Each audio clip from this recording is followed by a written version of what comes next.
ఇది అగారో స్పిన్ మాప్ది. ఇప్పుడు ఇది ఇందాక చెప్పాను కదా మనము స్టిచ్ చేయాలని. ఇది ఇప్పుడు పూర్తిగా స్టిచ్ చేసేసాను దీనికి.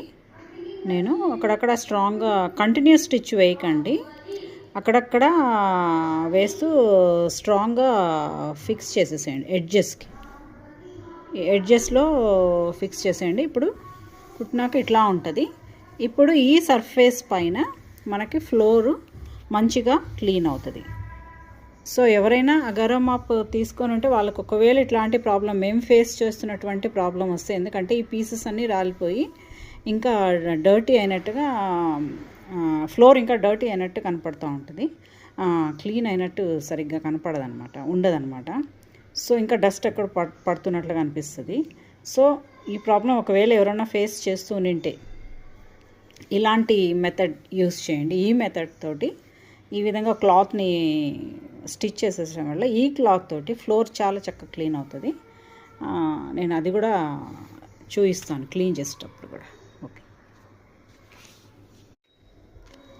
ఇది అగారో స్పిన్ మాప్ది. ఇప్పుడు ఇది ఇందాక చెప్పాను కదా మనము స్టిచ్ చేయాలని. ఇది ఇప్పుడు పూర్తిగా స్టిచ్ చేసేసాను దీనికి. నేను అక్కడక్కడ స్ట్రాంగ్గా కంటిన్యూస్ స్టిచ్ వేయకండి, అక్కడక్కడ వేస్తూ స్ట్రాంగ్గా ఫిక్స్ చేసేసేయండి. ఎడ్జెస్లో ఫిక్స్ చేసేయండి. ఇప్పుడు కుట్టినాక ఇట్లా ఉంటుంది. ఇప్పుడు ఈ సర్ఫేస్ పైన మనకి ఫ్లోరు మంచిగా క్లీన్ అవుతుంది. సో ఎవరైనా అగారో మాప్ తీసుకొని ఉంటే వాళ్ళకు ఒకవేళ ఇట్లాంటి ప్రాబ్లం మేము ఫేస్ చేస్తున్నటువంటి ప్రాబ్లం వస్తే, ఎందుకంటే ఈ పీసెస్ అన్నీ రాలిపోయి ఇంకా డర్టీ అయినట్టుగా ఫ్లోర్ ఇంకా డర్టీ అయినట్టు కనపడుతూ ఉంటుంది, క్లీన్ అయినట్టు సరిగ్గా కనపడదనమాట, ఉండదన్నమాట. సో ఇంకా డస్ట్ ఎక్కడ పడుతున్నట్లుగా అనిపిస్తుంది. సో ఈ ప్రాబ్లం ఒకవేళ ఎవరైనా ఫేస్ చేస్తూ ఉంటే ఇలాంటి మెథడ్ యూస్ చేయండి. ఈ మెథడ్ తోటి ఈ విధంగా క్లాత్ని స్టిచ్ చేసేసడం వల్ల ఈ క్లాత్ తోటి ఫ్లోర్ చాలా చక్కగా క్లీన్ అవుతుంది.